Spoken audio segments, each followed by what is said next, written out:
of the windpipe. That's what he gives to the kohen. Tana Rabbanan. The rabbi's turning in the Bais. Hazraya. He gives him the foreleg. Zezraya Yamin, that's the right one. Ata Aimer Zezraya Yamin.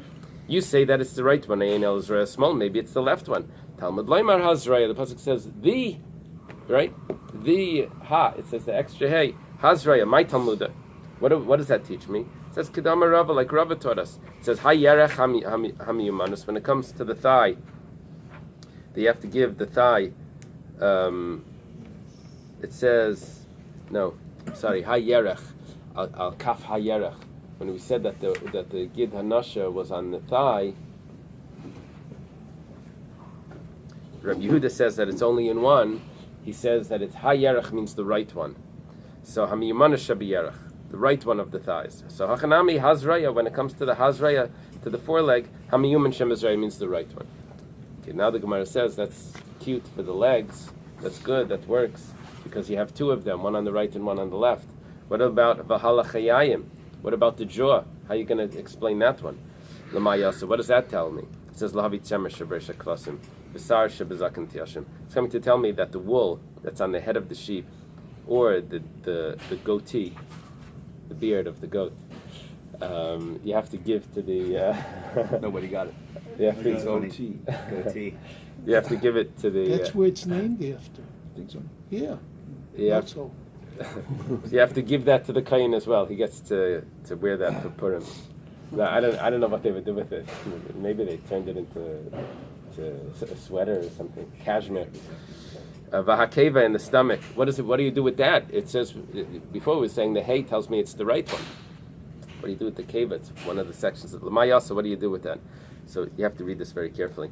Lahavi. What's the next word? Chelev. Chelev. Good. Shalgabi akeva. To include the fat that's on the stomach. And now what's the next word? V'chalav. Shabbatei akeva. And the milk that's in the cave. This is really a confusing one. So, and the milk that's inside the stomach, because the animal was a calf that was drinking from its mother's milk. So you have to give both the fat that's on the top and the milk that's inside to the kohen. He gets both of that, which means now all three: the stomach, the fat, and the milk that was ingested. That's inside. The Amar Rabbi Yeshua says, "Kohenim nagabai ayin yafer." Rabbi Yeshua says, "Is that really Rabbi Yeshua? What's that Bais?" Over here it says Rabbi Yeshua ben Levi. It says the first fat is the fat of like you're saying, the fat of the stomach. Yeah, and then it says the second one is, it doesn't say the milk. It says the fat that's inside the stomach. No, really? Yeah, the fat that's on the stomach and the fat that's inside the stomach. Yeah, but different than Rashi. The fat. No, I see milk in this English. Yeah, we have milk. I have. It says chalav hakarash, the milk that's congealed inside. Or maybe fat that's congealed. That could be also. It could be. It could be.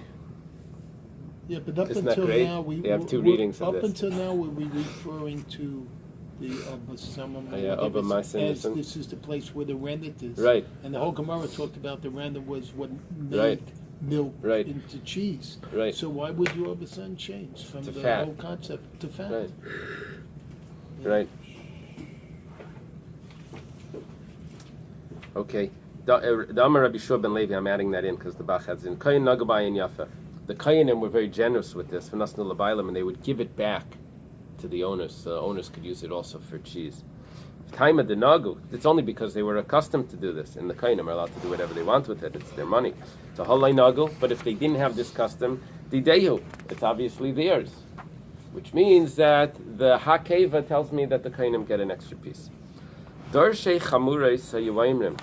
Darshei Chamurais means those that interpret psukim that are hard to interpret. Symbolic. That's what he says? Symbolic? Yeah. That's what Rashi says. Symbolism. Mikreis hastumim means the cryptic psukim. That's it. So They would say, but that it's correct in context. This is symbolic. They would say, Hazraya, why do you have to give the leg? Keneged ayad. It's corresponding to the hand of Pinchas. Because Pinchas took a spear in his hand and he pierced, he went through the Zimri and Cosby. So in that merit they get the Zroya, the timing. I don't know if it's perfect, but because this parsha was said in Kairach, and this is when on their way into the land of Israel. The timing is not perfect. I mean the way it's put in the Torah, but that doesn't mean anything because it doesn't have to be in order. Right. You know? Right. But l'chayayim keneged tefillah, the draw corresponding to the prayer, because it says v'cheinu omer v'yamid Pinchas v'yifalal. It says Pinchas stood and he prayed. Keva, the stomach, k'mashma v'cheinu omer v'alishav el kubasa, because he pierced the woman right into her womb. V'tana ma'isla mehacha, the Brisa brings it from here. It says sheikha yamin, the right thigh. Ein liyela sheikha yamin. I only know the right thigh that goes to the kayin from the sacrifice from Mishlamim. Zraya Mukdashim Minayin. How do I know the arm, the foreleg that goes from the El Nazir? Talmud Laimar Truma. Zraya Chulim Minayin. How do I know that every animal it also goes to the Kayin, the right one? Talmud Laimar Titnu. It says that you should give. Rashi may have it differently. Rashi has the Titnu on the first one. Okay. Now the Gemara says, it quotes the Mishnah again. Ezel lechi. What is the jaw? Min aperek shalechi, from the joint of the jaw, about pika shel gegers, until the top of the trachea, of the windpipe. Betanya was taught in the Brisa, Noitla, you take it, ubeis shchita ima, together with the area of the shchita. Now this is a problem, because the beis shchita cannot be, that you can't shecht on that piece that covers, that cap that covers the windpipe. So here it says that the Mishnah says that you give until the cap that covers the windpipe. And the Brisa says that you give it together with the area of the shechita, which is below that. So Gemara says like Kasha, Harabanan Harbechinin ben Antignas. We had a machlekes. What happens if someone shechs too high? It's called hagrama. She shechs too high on the neck. So the Tanya was taught in the Brisa, magremes psula, that if you shecht into that up top ring, however, hey, Reb Chanina ben Antignes, I'm a shik sheira, that if you shecht into that top piece, the top cap of the windpipe, it's still kosher. So our Mishnah says, like Reb Chanina ben Antignes, that's considered the Beis HaShchita. The Brisa says until the Beis HaShchita would mean that it needs to be lower down. Yeah. Okay. Iba Yisema, if you want, you could say Hava HaRabbanan. This is an interesting answer. If you say that both of them is the opinion of the rabbis. But the Brisa that says, my ima, that says that you take the Beis HaShchita with it, it means ima de behema. The owner takes the Beis HaShchita.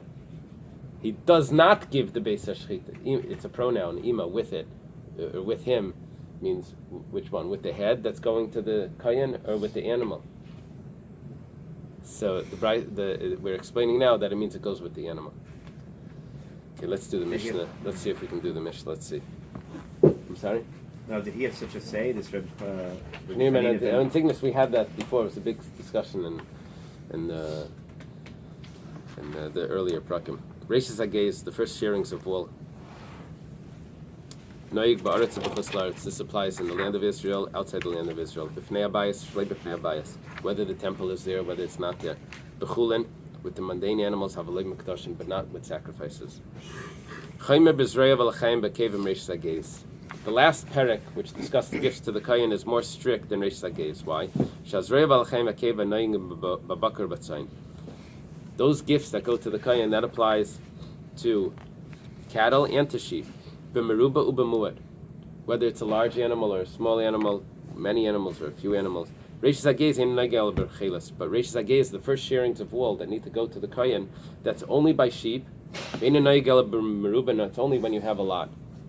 We're going to see what that means. Kamahu meruba, what is a lot?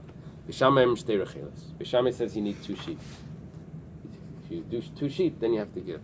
Shenema, it's sort of like $600 for taxes. Is that a certain amount? Then you have less than that. You don't have to give. It says, "Yechaye yesheglis bakar b'shtei tzayin." A man will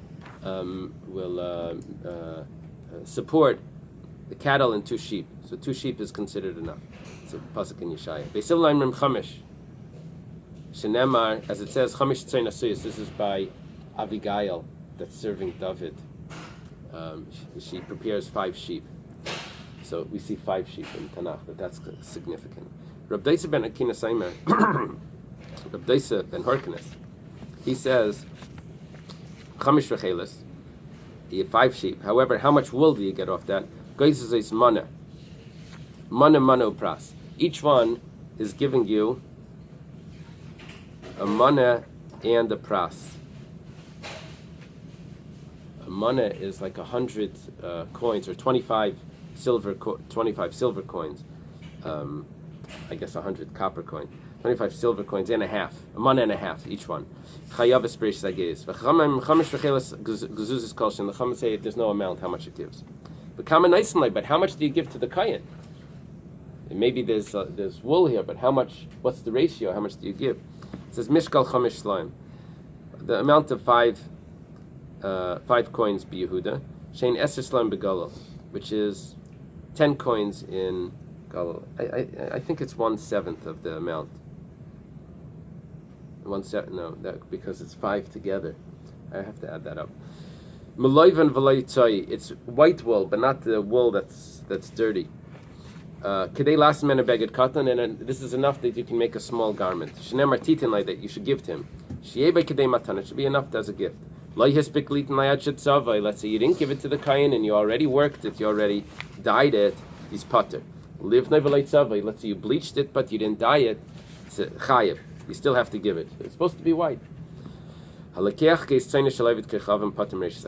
you buy the wool, we had this before, off the sheep of a non-Jew, you don't have to give the reishis hagez, even though it's still attached. Let's say you buy the wool off your friend's sheep. If you left over, then hamaycher chayev. Then the seller is obligated to give. Loishir, but if you didn't leave any wool over, then halakeh chayev. Then the buyer has to give it. If you have 2 types, shchufis is, I guess, like not black. It's like a grayish or in white. So machalei shchufis avalei levanis. If he sold them the gray but not the white, zacharim avalei nekeves. Or he sold them from the male and not the females. Zen nice and latzmei, zen nice and latzmei. Then each one gives separately the gifts to the kain. Okay, let's stop. Go ahead.